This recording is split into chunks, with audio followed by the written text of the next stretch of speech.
பெண் எனும் பராசக்தி. மாகாளியம்மன் என்கின்ற ஜெயந்தி தான் என் பேரே. இந்த டாட்டூக்கு அப்புறமா நான் ஒரு 17 பௌர்ணமி திருச்செந்தூர் போற பாக்கியம் எனக்கு கிடைச்சது. ஆண் தான் செய்யணும், பெண் செய்யக்கூடாது அப்படியும் கிடையாது. வயசு கிடையவே கிடையாது. அது ஒரு சக்தி. எங்க குலதெய்வம் பார்த்தீங்கன்னா காளி.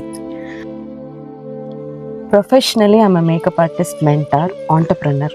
பெட்ரூம்லேருந்து சடனாக பார்க்கும்போது அப்படி ஒரு பிரகாசத்தை நான் லைவாக பார்த்துருக்கேன்.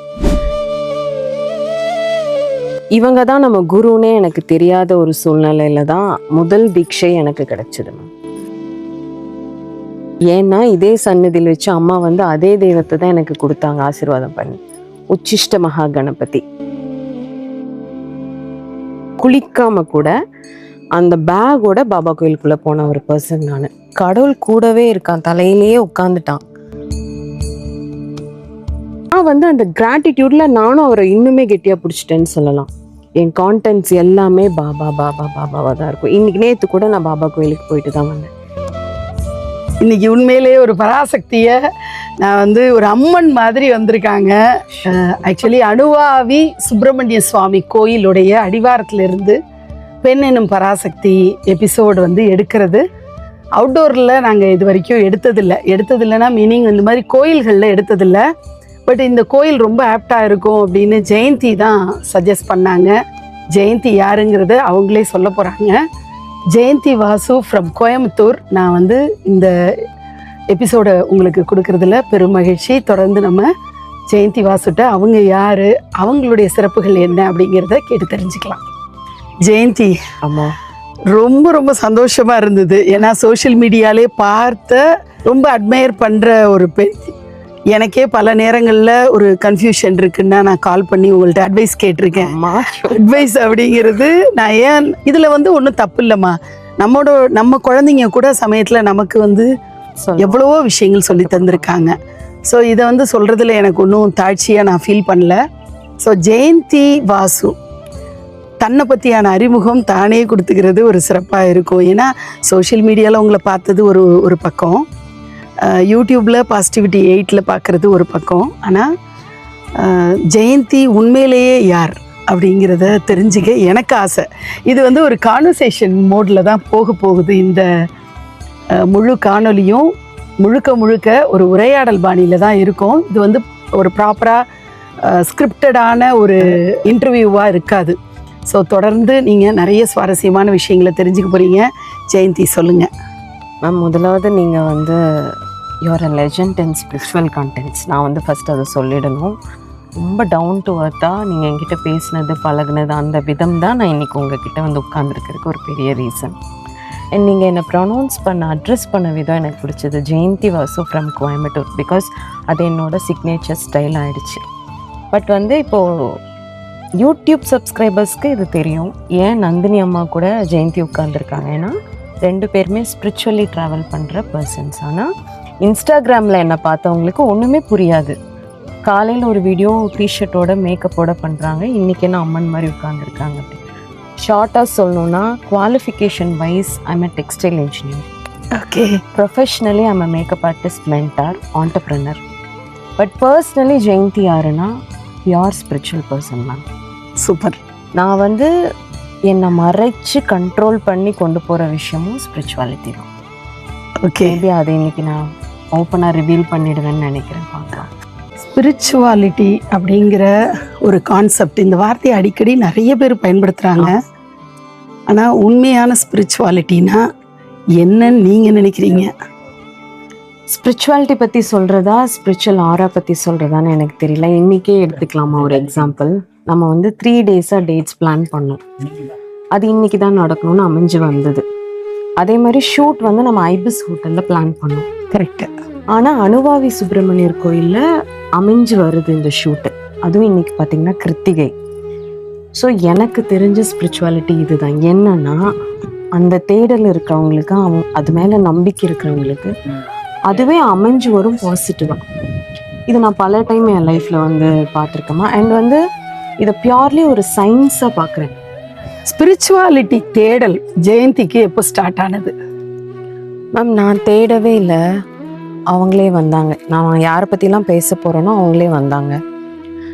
பர்த்லே பார்த்தீங்கன்னா காளி மேம். அதாவது நான் பிறந்தது வந்து விஜயதசமி அன்னைக்கு, தசமி. ஓகே. ஆயுத பூஜை கொண்டாடுறாங்கள உலகமெல்லாம், அன்னைக்கு தான் நான் பிறந்தது. ஏன்னா எங்கள் குலதெய்வம் பார்த்தீங்கன்னா காளி, மா காளி தான் எங்கள் குலதெய்வம். ஸோ வந்து எங்கள் அப்பாவுக்கு வந்து எனக்கு 2 அண்ணா, ஒரு அண்ணா குழந்தையிலே இறந்துட்டாங்க. பொன் குழந்தை வேணும்னு குலதெய்வத்துக்கிட்ட விழுந்து கும்பிடுறாராம். எனக்கு வந்து பொண்ணு பிறக்கணும், ஏன்னா ஒரு பையன் பிறந்து இறந்துட்டாங்க. அடுத்து பொண்ணு பிறக்கணும், பிறந்தா உன் பேரே நான் வைப்பேன் அப்படின்னு சொல்லி வேண்டுறாரு. காளிக்கே உகந்த நாள் விஜயதசமி, அந்த அன்னைக்கு பொண்ணு பிறக்கிறாங்க போது அதை ரொம்ப பெரிய ஒரு ஆஸ்பீஷியஸான விஷயமா எடுத்து அந்த தெய்வத்துக்கிட்டே மாகாளியம்மன் என்கின்ற ஜெயந்தி தான் என் பேரே. ஓகே. என்னோட காது குத்து சீர் பத்திரிகையிலலாம் அப்படிதான் இருக்கும். ஓகே. அப்படிதான் மேம் ஆரம்பிச்சது. அதுக்கப்புறம் பார்த்தீங்கன்னா இப்போ நீங்களே சொல்றீங்க நான் இப்படி தான் ட்ரெஸ் பண்ணிக்க ஆசைப்படுவேன் மேம். நிறைய லேடிஸ் இப்படி ட்ரெஸ் பண்ணுவாங்க மேம். ஆனால் என்னை பார்த்தா சொல்லுவாங்க சாமியை பார்க்குற மாதிரி இருக்குன்னு சொல்லுவாங்க. நான் அதை எப்படி எடுத்துக்கிறேன்னா, என்னோட குருக்கெலாம் நன்றி சொல்கிறேன். ஏன்னா ஒரு மந்திர தீட்சை கிடைக்கிது நமக்கு, இல்லை ஒரு தெய்வ வழிபாட்டில் இருக்கோன்னா, அந்த உச்சாரணம் பண்ண பண்ண பண்ண அவங்க ஃபேஸில் ஒரு தேஜஸ் வந்துடும், இயற்கையாகவே வந்துடும். நம்ம ஒன்றும் பண்ண வேண்டாம், சும்மா பூ வச்சு பொட்டு வச்சாலே நம்ம முகத்தில் அந்த தேஜஸ். இப்படி தான் நான் என் லைஃப்பில் கனெக்ட் பண்ணி பார்க்குறேன். என்ன அது இழுக்குது மேம், தன்னை போல இழுக்குது. நானாக ரெஸ்ட்ரிக்ட் பண்ணி ஒழிச்சு வச்சிட்டேன், வேண்டாம். ஏன் இது ஓப்பனாக சொல்லாமான்னு தெரியல. ஸ்பிரிச்சுவாலிட்டினாலே அது ஏதோ போலி, ஏமாத்துறாங்க, ஊரை இப்படியே ஒரு டேக் கொடுக்குறாங்க மேம். அதுவும் ஒரு பெண் வந்து ஸ்பிரிச்சுவாலிட்டிக்குள்ளே இருக்கா, நான் ஒரு ஸ்பிரிச்சுவல் பர்சன் தான்னு காமிச்சா அவளை இந்த சொசைட்டி நொறுக்கிடுது மேம். அப்போ நான் என்ன நினச்சிட்டேன்னா, கடவுள் கூடவே இருக்கான், தலையிலேயே உட்காந்துட்டான், அவன் அங்கே தான் கூட்டிகிட்டு போகிறான், நம்ம வெயிட் பண்ணலாம். இந்த டேக் இப்போ நமக்கு வேணான்னு நான் நினைக்கிறேன். ஆனால் என்னை பார்க்குற எல்லாரும் அதை கண்டுபிடிச்சி கேட்டுடுறாங்க. யோசிச்சே பார்க்கல, நான் இப்படிலாம் வந்து நிறைய கோயில்களுக்கு பயணம் செய்வேன், அப்படி இப்படிலாம் யோசிக்கல. இன்னும் சொல்லப்போனால் நான் இப்போ வரும்போது கூட ஜெயந்திகிட்ட ஷேர் பண்ணிட்டு வந்தது என்னென்னா, பூ மாலையெல்லாம் கட்டி போடும்போது இன்றைக்கி பிரதோஷம், இன்னைக்கு கிருத்திகை, எனக்கு எதுவுமே தெரியாது. நான் ஜஸ்ட் லைக் தட் எனக்கு டைம் இருக்குது அப்படிங்கிறதுக்காக கோயம்பேடு போய் பூ மாலை கட்டி அன்றைக்கி நான் சொக்கநாதருக்கு போட்டிருந்தா உடனே ஒரு போஸ்ட் போட்டாலே மக்கள் சொல்லுவாங்க, இன்றைக்கி பிரதோஷம், ரொம்ப அழகாக மாலை கட்டியிருக்கீங்க அப்படின்னு. நான் என்ன நினைக்கிறேன் அப்படின்னா, தெய்வங்கள் வந்து நம்மளை ஒரு கருவியாக பயன்படுத்துறதுனால எப்போ என்ன நம்ம மூலமாக செஞ்சுக்கணுமோ அது அப்பப்போ அந்த காரியங்கள் நடந்தே தீரும். அதை பற்றியான நுண்ணறிவு நமக்கு இருக்காது, சில பேரால் அது உணர முடியும். அப்படி உணர்றவங்கள நம்ம யோகிகள், மகான்கள்னு சொல்கிறோம். நம்ம எதுக்காக பிறந்திருக்கோம், என்ன பண்ணிகிட்ருக்கோம், என்ன பண்ண போகிறோம் அப்படிங்கிறதெல்லாம் அவங்களுக்கு முழுமையாக தெரியும். ஆனால் சாதாரண மனித பிறவிகளுக்கு அது வந்து புரியறதுக்கு சாத்தியம் இல்லை. பட் கடவுளோட ஸ்கெட்ச் வந்து வேறு மாதிரி இருக்கும். இன்றைக்கி அனுபவி ஸ்கெட்சும் அப்படி தான். வாங்க அடுத்த இன்னும் கொஞ்சம் படிகள் ஏறிட்டு அடுத்த கேள்வியை கேட்கலாம். ஜெயந்தி அப்படிங்கிற ஒரு நபர் பற்றி வெளி உலகம் தெரிஞ்சு வச்சிருக்கிறது, அல்லது நானுமே தெரிஞ்சு வச்சிருக்கிறது என்னன்னா, மிகச்சிறந்த ஸ்ரீ சாய்நாதருடைய, சீரடி சாய்நாதருடைய டிவோட்டி. அதை பற்றி நம்ம கேட்கலாம். மேம் இந்த விஷயத்த நான் பேச ஆரம்பிச்சேன்னா உங்களுக்கு பார்ட் 1 பார்ட் 2ன்னு நீங்கள் 7 to 8 பார்ட்ஸ் போடணும். பட் நான் முடிஞ்ச அளவுக்கு ஷார்ட்டாக சொல்கிறேன் மேம். 2017 பார்த்தீங்கன்னா சிக்கன் குனியா அஃபெக்டட் பர்சன் நான். ப்ளஸ் வந்து பிஸ்னஸில் 0க்கு கீழே ஒரு வேர்ட்னா நம்ம மைனஸ்னு சொல்லலாம், மைனஸில் இருக்கேன். இப்படி இந்த ஃபோன் இப்படி எடுத்து சார்ஜ் பண்ணோன்னா என்னோடய ஜாயின்ஸ்க்கு அந்த பவர் இருக்காது, ஸ்ட்ரென்த் இருக்காது. அப்படி இருக்கிற ஒரு சூழ்நிலையில தான் நான் பாபாவோட கோயிலுக்குள்ளே முதலாக போகிறேன். மேட்டுப்பாளையம்ல ஒரு பிரைடல் மேக்கப் பண்ணிவிட்டு குளிக்காமல் கூட அந்த பேக்கோட பாபா கோயிலுக்குள்ளே போன ஒரு பர்சன் நான். ஒரு வெளியே பார்த்தா கண்டுபிடிக்க முடியாது, ஆனால் ஒரு பைத்தியம் அப்படின்னு சொல்லுவாங்க இல்லையா, நம்மளாவே இருக்க மாட்டோம். அந்த ஒரு சூழ்நிலையில தான் அவர்கிட்ட போகிறேன் மேம். இன்னைக்கு நான் எல்லாமே அவர் போட்ட பிச்சை, அதனால பெருமையாக சொல்லலாம். நம்ம டெய்லியும் ஒரு 10 பேரை வயிறார சாப்பிட வைக்கலாம், அப்படியே அந்த பாபா தான் வச்சுருக்காரு. என்னை இப்படி வச்சிருக்கிறது அந்த பாபா தான் மேம். 2019 தீபாவளி அன்னைக்கு அமாவாசை கொட்டுற மலையில் பாபாவோட விக்கிரகம் வந்து எங்கள் வீட்டுக்கு வருது. ஒருத்தங்க கிஃப்டாக வந்து கொடுத்து விடுறாங்க. இப்போ நான் சொல்கிற எல்லாமே என்னோட சேனல்ல இருக்கு மேம். என்னைக்கு வந்தாரோ அன்னையிலேருந்து அந்த சுபிக்ஷமும் அந்த ஐஸ்வர்யமும் இப்படி, அதாவது அவர் ஒரு சித்தரா தானே பார்க்குறாங்க. இப்போ பணம்னா பெருமாளும்பாங்க இல்லையா? ஆனால் பாபா வந்ததுக்கப்புறம் நான் வந்து அந்த கிராட்டிடியூட்ல நானும் அவரை இன்னுமே கெட்டியாக பிடிச்சிட்டேன்னு சொல்லலாம். என் கான்டென்ட்ஸ் எல்லாமே பாபா பாபா பாபாவாக தான் இருக்கும். இன்னைக்கு நேற்று கூட நான் பாபா கோயிலுக்கு போயிட்டு தான் வந்தேன். இப்போ நான் வந்து காமிச்சிக்கிறத குறைச்சிட்டேன். ஆனால் டாட்டு கூட பார்த்தீங்கன்னா அவர் தான் மேம். அந்த ஒரு கிராட்டிடியூடில் போட்ட விஷயம் தான். அவரை பற்றி சொல்லணுன்னா நிறையா மேம். நம்ம வீட்டுக்குள்ளே அவரோட நடமாட்டத்தை நான் நிறைய ஃபீல் பண்ணியிருக்கேன் மேம். மிட் நைட்டில் சம்மந்தமே இல்லாமல் லிவிங் ரூமில் எங்களோட பூஜை ரூம் வச்சுருப்பேன் மேம். பெட்ரூம்லேருந்து சடனாக பார்க்கும்போது அப்படி ஒரு பிரகாசத்தை நான் லைவாக பார்த்துருக்கேன். ரெண்டாவது, ஒரு வாசம், ஒரு மனோகரமான ஒரு ஸ்மெல் வந்து எங்கள் வீட்டுக்குள்ளே சம்மந்தமே இல்லாமல் அடிக்கும் மேம். நம்ம பூ போட்டு எல்லாம் பண்ணி ஜவாது எதுவுமே இருக்காது, ஆனால் ஒரு ஸ்மெல் வரும். ப்ளஸ் வந்து 3 வாட்டி நாகம் வந்து எங்கள் வீட்டுக்குள்ளே வந்துருச்சு மேம். ஓகே, லைவாகவே பார்த்து அதெல்லாமே நாங்கள் போஸ்ட் பண்ணி எங்கள் வீட்டுக்கு வரவங்க போகிறவங்க எங்கள் வீட்டை சுற்றி இருக்க எல்லாரும் சொல்லுவாங்க, இந்த வீட்டில் ஏதோ ஒரு தெய்வ சக்தி இருக்குன்னு சொல்கிறாங்க. அந்த மாதிரி மாற்றினது பாபா. ஜெயந்தி வீடியோவில் பார்க்கும்போது நான் கண் கொட்டாமல் முகத்தை ஒரு கொஞ்ச நேரம் பார்த்துட்டு இருந்தேன்னா சடனாக வந்து கழுத்துக்கு கீழே போயிடும் பார்வை, வந்து அந்த ஷட்கோணத்து மேலே போயிடும். அந்த ஷட்கோணம் டேட்டூவாக இந்த இடத்துல பர்டிகுலராக போட்டதுக்கு ஏதாவது நுட்பமான காரணம் ஏதாவது கண்டிப்பாக இருக்கணும். பெரிய காரணம். அதாவது நம்மளை தேடி சில தெய்வங்கள் வருவாங்க இல்லைங்களா? அதில் வந்து உச்சிஷ்ட மகா கணபதி மாதிரியே முருகர் வந்து அவராக தேடி வந்து என்னை ஆட்கொண்டாருன்னு நான் பெருமையாக சொல்லுவேன். நானே அப்பப்போ என்னை வள்ளியாக கூட நினச்சிப்பேன். ஏன்னா அவர் என்கிட்ட நடக்கிற விதம் அப்படி. கனவுல வந்துமா 2022 கனவுல வந்து என்கிட்ட சொல்கிறாரு, ஒரு சின்ன பையன் ஓடி வந்து, இதையும் நான் யூடியூப்பில் சொல்லியிருக்கேன், டாட்டு போடுற வீடியோவும் யூடியூப்பில் இருக்குது, ஓடி வந்து ஒரு கடலோரத்தில் வந்து அவன் சொல்கிறான், என் பேரை போடு, நான் ஏதோ வேறு ஏதோ டிசைன் பண்ணுறேன். நான் சொல்கிறேன், நீ யார், உன் பேர் என்ன? நீ டெய்லி வாசலில் என் பேரை தானே எழுதுற, என் பேர் தான் நீ போடணும். அவன் அவ்வளோ அழகு குண்டு, ஆனால் ஓடிட்டே இருக்கான், அவன் கண்ணை விட்டு மறையவே மாட்டேங்கிறான். அது கனவு. விடிஞ்சிட்டேன், வழக்கம் போல் கனவு நம்மளுக்கு மறந்துடும். வாசல் கூட்டமாக சத்தியம் அதே முருகர் கோயில் நின்று சொல்கிறேன், எங்கள் வீட்டு வாசலில் நான் டெய்லியும் இதுதான் ஷட்குணம், இது முருகரோடதுன்னு எனக்கு தெரியாது, இதை வரைஞ்சி இதை பூவாக மாற்றுவேன், இந்த ஒரு கோலம் தான் எனக்கு தெரியுமே. அப்போ நான் இது போடும்போது யோசிக்கிறேன், கூகுளில் பார்க்கும்போது இது எவ்வளோ பெரிய ஒரு விஷயம் அப்படின்னு. ஆன்மீகத்தில் இருக்க எல்லாருக்கும் தெரியும், இப்போ அவங்களுக்கு மட்டும் இல்லை உலகத்துக்கே தெரியும், எந்த கோயில் போனாலும் மூலவருக்கு பின்னாடியும் சரி இந்த ஷட்குணத்தை நீங்கள் பார்க்காத கோயில் இருக்க முடியாது. அப்போ இதை நான் டேட்டூவாக போடணும் அப்படிங்கும்போது எனக்கு சில ஸ்பிரிச்சுவல் கைடன்ஸ் தேவைப்பட்டது. அப்போ இதோட மீனிங் என்னன்னு பார்த்தீங்கன்னா, சயின்ஸாக இதை நம்ம பார்க்கலாமே. ஒரு ட்ரையாங்கிள் மேலே, ஒரு ட்ரையாங்கிள் கீழே. இது என்ன பண்ணும் அப்படின்னா, நெகட்டிவ் எனர்ஜியை வெளியே தள்ளி பாசிட்டிவ் எனர்ஜி அட்ராக்ட் பண்ணும். இதுதான் இதோட மீனிங். இதை தான் எல்லா கோயிலையும் வைக்கிறதுக்கான அர்த்தமும் இதுதான். எந்த தீய ஒரு எண்ணமோ சக்தியோ கோயிலுக்குள்ளே வராததுக்கு காரணமே இதுதான். கோயிலுக்குள்ளே போனாலே ஒரு பாசிட்டிவ் எனர்ஜி இருக்கிறதுக்கான மெயின் காரணமும் இதுதான். அப்போ இதை அவங்க சொன்னோன்னே எனக்கு நான் மெய் சிலிர்த்து போயிட்டேன். அப்போ அவங்க என்னை கேட்ட ஒரு விஷயம், அவங்க ஒரு சித்தர் மாதிரி, அந்த ஐயா இதை தாங்கிறதுக்கான சக்தி உனக்கு இருக்கணும் ஜெயந்தின்னு சொன்னார். அப்போ எனக்கு அதுக்கு மீனிங் புரியல. ஆனால் உண்மையாக மிகப்பெரிய ஒரு சேஞ்ச் என் லைஃப்பில் வந்து இவங்க வந்ததுக்கு, இந்த டேட்டூக்கு அப்புறம் வந்தது. இந்த டேட்டூக்கு அப்புறமா நான் ஒரு 17 பௌர்ணமி திருச்செந்தூர் போகிற பாக்கியம் எனக்கு கிடச்சிது. நம்ம நினச்சாலாம் அப்படி போயிட முடியாது. ஆனால் 17 பௌர்ணமி நான் போயிருக்கேன். இப்போ நான் சொன்ன எல்லா விஷயத்துக்குமான சாட்சி என் சேனலில் இருக்குது, லைவாக இருக்குது. ஆன்மீக பாதையில் குரு எந்த அளவுக்கு முக்கியம், உங்களுக்கு குரு மூலமாக கிடைச்ச தீட்சைகள் பற்றி ஷேர் பண்ணுங்க. எனக்கு நடந்த விஷயங்கள்லாம் இதெல்லாம் அமானுஷ்யம்னு சொல்கிறதா, ஆச்சரியம்னு சொல்கிறதா, இல்லை ஆசீர்வாதம்னு சொல்கிறதா எனக்கு தெரியாது மேம்.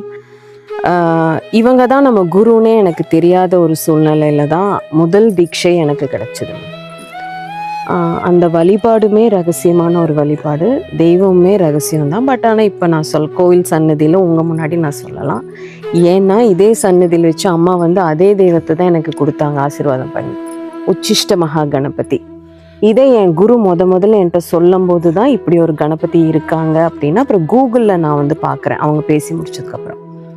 ப்ராப்பரான மந்திர தீட்சை கொடுத்து உச்சாரணம் பண்ணுறதுக்கான இதை எனக்கு சொல்லி கொடுத்தாங்க மேம். ஆனால் அன்னைக்கு அவங்கன்னா நான் பயப்படுவேன், ஒரு மரியாதை அந்த மாதிரி பயந்து தான் அதை நான் செஞ்சேன்.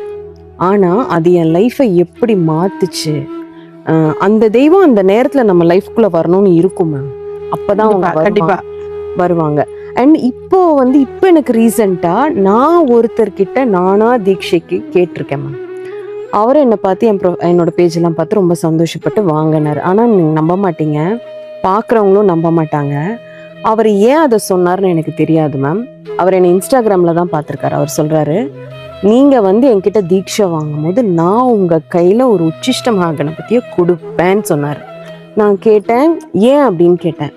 அம்மா உங்களுக்கு அவரை பற்றி தெரியாது, என் குரு சொன்ன மாதிரியே சொன்னார், நீங்கள் பார்க்கணும், ஏன்னா உங்களுக்கு எனக்கு சித்தி கொடுக்கணும்னு மனசுக்கு படுது, என்கிட்ட கேட்டால் கூட நான் இதை கொடுக்க மாட்டேன்னு சொன்னார்.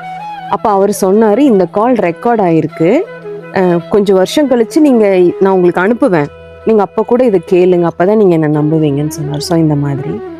ரெண்டாவது நான் சுடுகாட்டு காளியம்மனை ரொம்ப விரும்பி கும்பிடுவேன். ஒரு அதர்வனத்தில் இருக்கிற ஒரு காளி. அந்த காளியை முறைப்படி எந்த ஒரு பண ஆசையும் இல்லாமல் ஒரு காட்டுக்குள்ளே வச்சு கொண்டு போயிட்டுருக்காங்க இந்த கோவிலோட நிர்வாகிகள். என்னோட கண்ணுக்கு அவர் ஒரு சித்தர் தான். அன்னைக்கு நான் சும்மா ஒரு காட்டன் சுடி போட்டிருக்கேன் மேம். எப்போவுமே அங்கே போனால் வீடியோஸ் எடுப்போம். நான் கனிமாலை போட்டுட்டு கீழே நிற்கிறேன். இப்போ இது மேடைனா இப்படி நான் நிற்கிறேன். அவர் என்ன நினைச்சாருன்னே தெரில மேம். டக்குன்னு என்னோட டெம்பிள் பாயிண்ட்ல இப்படி கை வச்சு அந்த காளியோட மந்திர தீட்சையை கொடுத்து, இன்னிலிருந்து நீங்க இந்த மந்திரத்தை உச்சாரணம் பண்ணணும், எனக்கு இது காளி கொடுத்த உத்தரவுன்னு அவர் சொன்னார். அவர் வயசுக்கு அவர் எத்தனையோ பேரை பார்த்துருக்காரு, எத்தனையோ பேர் அவர்கிட்ட போய் அவங்க பெரிய ஆளாயிருக்காங்க. அதுக்கான சாட்சியெல்லாம் எனக்கு தெரியும், நான் கண்ணார பார்த்துருக்கேன். வாய் விட்டு கேட்காம அன்னைக்கு எந்த ப்ரிப்பரேஷனும் இல்லை, டக்குன்னு கொடுத்தாரு.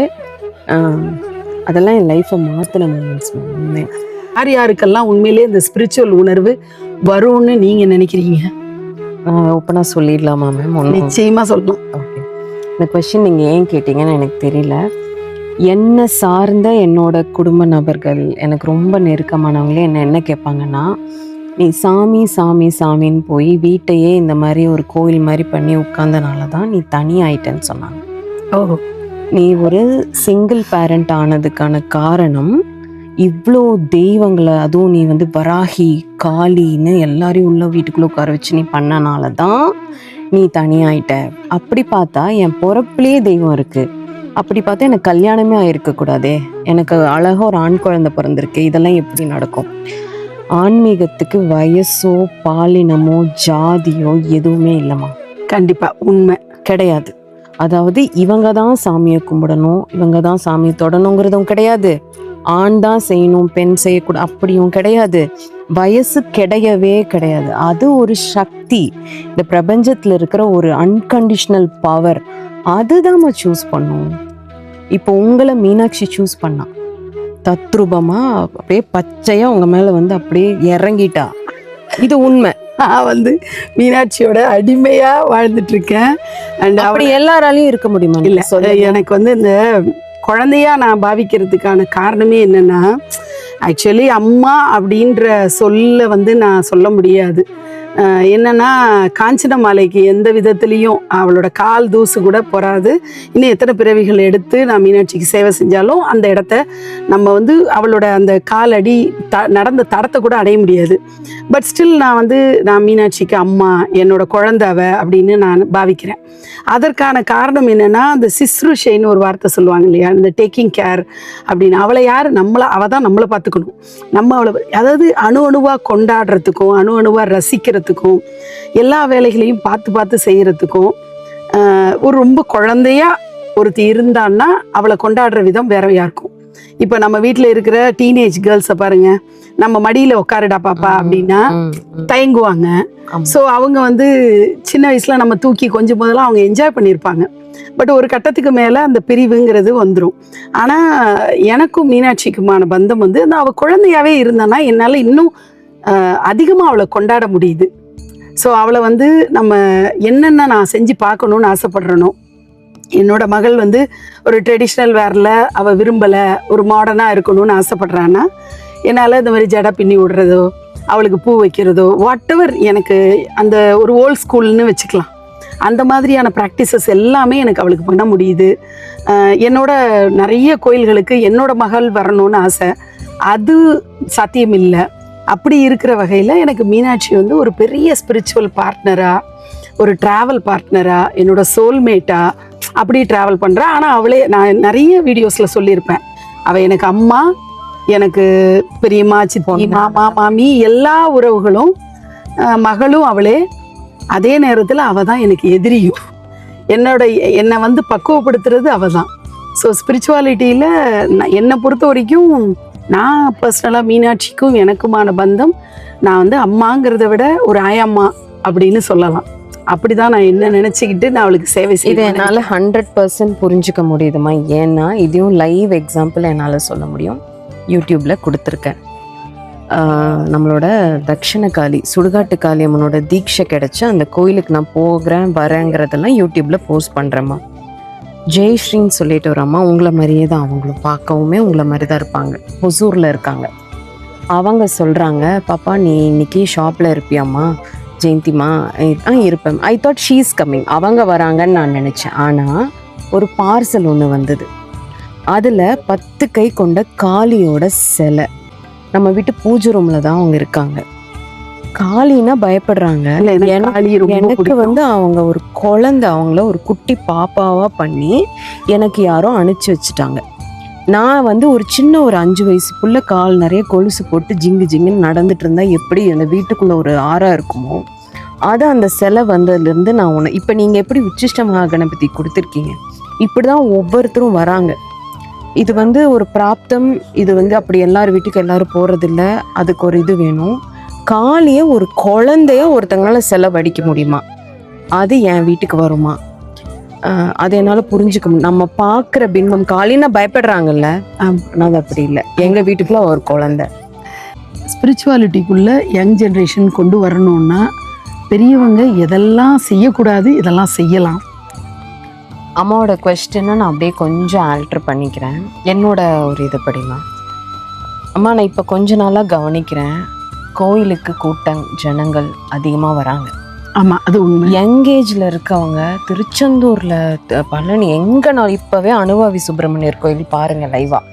நாங்கள் பிரேக் எடுத்து வீடியோ எடுக்கிறதுக்கான காரணமே கூட்டம், பயங்கரமான கூட்டம் போயிட்டே இருக்கு. எல்லா வயசுக்காரங்களும் போகிறாங்க. இந்த மாற்றம் எதனால் வருதுன்னா, நான் புரிஞ்சுக்கிட்டதுமா, ஸ்பிரிச்சுவாலிட்டியை எல்லாம் ஒரு எனர்ஜியாக பார்க்க ஆரம்பிச்சிட்டாங்க. கோயிலுக்கு போனால், மலை கோயிலுக்கு போனால், நம்மளை மாதிரி இருக்கவங்கெல்லாம் யூடியூப்பில் சொல்கிறோமே, சொல்லிகிட்டே இருக்கோமே, மலை கோயிலில் ஒரு எனர்ஜி இருக்குது, அந்த எனர்ஜி தேடி தான் இத்தனை பேர் போகிறாங்க. அண்ட் வந்து ஒரு 2-3 வருஷத்துக்கு முன்னாடி இருந்த மூட நம்பிக்கைகள், இதை வச்சாதான் பணம் வரும், இதை பண்ணாதான், அதெல்லாம் இப்போ தன்னால் தவிடுபடி ஆகிட்டு இருக்குமா. உண்மை, இதுவும் நான் ஃபீல் பண்ணுறேன். கடவுளுங்கிறது ஒரு எனர்ஜின்னு ஜனங்க பிடிச்சிட்டாங்க. இனி வந்து நம்மளே கோயிலுக்கு போகாதரா அப்படின்னாலும் நிற்க மாட்டாங்க. தன்னால் இது நடக்குமா? அப்புறம் ஒரு மார்க்கெட்டிங் விஷயங்கள் போயிட்டு இருந்தது, அதுவுமே இப்போ எல்லாமே அவங்களே குறைச்சிட்டாங்க அதை. அதே மாதிரி ஜனங்களுக்கு வந்து அந்த கரெக்டான பல்ஸ் வந்து தெரிஞ்சிருச்சு. அண்ட் இப்போ எல்லாரும் நல்லா இருக்காங்கம்மா. நான் பார்க்குறேன், நான் ஃபீல் பண்ணுறேன். நான் எப்போவுமே அதை பார்க்குறனாலையான்னு தெரியல, நிறைய நல்லது நடக்குது, நிறைய பேர் வளர்றாங்க. இது எல்லாத்துக்கும் காரணம் அந்த எனர்ஜியை. இதை தான் நான் கிளாஸ்லேயும் எடுக்கிறேன். மந்த்லி ஒன்ஸ் ஒரு கிளாஸ் எடுப்பேன், லா ஆஃப் அட்ராக்ஷன். அதில் இதை தான் சொல்லிக் கொடு. சந்தோஷமாக இருந்தால் பிரபஞ்சத்துக்கு பிடிக்கும், அள்ளி கொடுக்கும். அதை வந்து பிடிச்சிட்டாங்கம்மா பீப்புள். சூப்பர். ஜெயந்தி வாசுடைய இந்த இன்டர்வியூலேருந்து நிறைய விஷயங்கள் நீங்கள்லாம் டேக்அவேவாக எடுத்துகிட்ருப்பீங்கன்னு நான் நம்புகிறேன். ஜெயந்தியை ஃபஸ்ட் டைமாக மீட் பண்ணது ஒரு மறக்க முடியாத அனுபவமாகவும் மனசில் அப்படியே ஒரு ரெஜிஸ்டர் ஆகிருக்கு. ஸோ ஜெயந்தி மென்மேலும் வளர்ந்து கொடுத்து எப்போவும் ஹாப்பியாக இருக்கணும், எல்லா விதமான ஐஸ்வர்யங்களும் கிடைக்கணும். ஸ்பிரிச்சுவாலிட்டியில் என்னென்ன உயரங்கள் அடையணுமோ அதை அம்பாளே வந்து வழி நடத்துவா அப்படிங்கிறது நான் பூரணமாக நம்புகிறேன். அம்மா வந்து எவ்வளோ பெரிய லெஜண்ட்ஸோடலாம் வீடியோ போஸ்ட் பண்ணியிருக்காங்க. 24 ஹவர்ஸில் அவங்க அந்த காஞ்சி காமாட்சி, மதுரை மீனாட்சி, விசாலாட்சியை பார்த்த பாக்கியமெல்லாம் எத்தனை பேருக்கு கிடைக்கும்னு எனக்கு தெரியாது. அதெல்லாம் பண்றாங்கன்னா அவங்க அந்த அளவுக்கு ஆறாவை எடுத்த ஒரு ஆள். அப்படிதான் நான் ஆறாவை தான் நான் பார்ப்பேன். அவங்க பக்கத்துல இவ்வளோ க்ளோஸா நான் உட்காந்து ஒரே வாட்டர் பாட்டில 2 பேரும் ஷேர் பண்ணி 2 பேரும் பேசி, இது வந்து எனக்கு கிடைச்ச ஒரு பாக்கியமா. நீங்க என்ன சூஸ் பண்ணதுக்கு நான் ரொம்ப கிரேட்ஃபுல்லா இருப்பேம்மா. அதே மாதிரி நான் ரொம்ப நம்பி வணங்குற அந்த உச்சிஷ்ட மகா கணபதிய இன்னைக்கு என் கையார, அதுவும் அனுவாவி முருகர் முன்னாடி கிருத்திகை அன்னைக்கு என் கையில நீங்க கொடுத்ததெல்லாம் எனக்கு ஏதோ பெரிய ஒரு ஆசீர்வாதம். ரொம்ப சந்தோஷம். நான் முதல் முறையாக ஃபோனில் பேசும்போது நான் ஜெயந்திகிட்ட நான் ஒரு முத்தம் கொடுப்பேன் அப்படின்னு சொல்லியிருந்தேன். அது வந்து இந்த இடத்துல நான் கொடுக்குறேன். ஆனால் நான் வந்து ரொம்ப சந்தோஷப்பட்டு கொடுக்குறேன். எப்பவும் ஹாப்பியாக இருக்கணும். ஏன்னா நல்ல விஷயங்கள் பண்ணிட்டு இருக்கிற ஸ்பிரிச்சுவாலிட்டியில் இருக்கிறவங்கலாம் மென்மேலும் வளர்ந்து இன்னும் நிறைய பேருக்கு ரோல் மாடலாகவும் அவங்களே ஒரு குருவாக மாறி பல பேரை வழி நடத்தணும் அப்படிங்கிறதும் நடக்கும் கண்டிப்பாக. அடுத்த வீடியோவில் நான் உங்களை சந்திக்கிறேன். இந்த வீடியோவுக்கு thank you so much. Thank you ma'am. Thank you.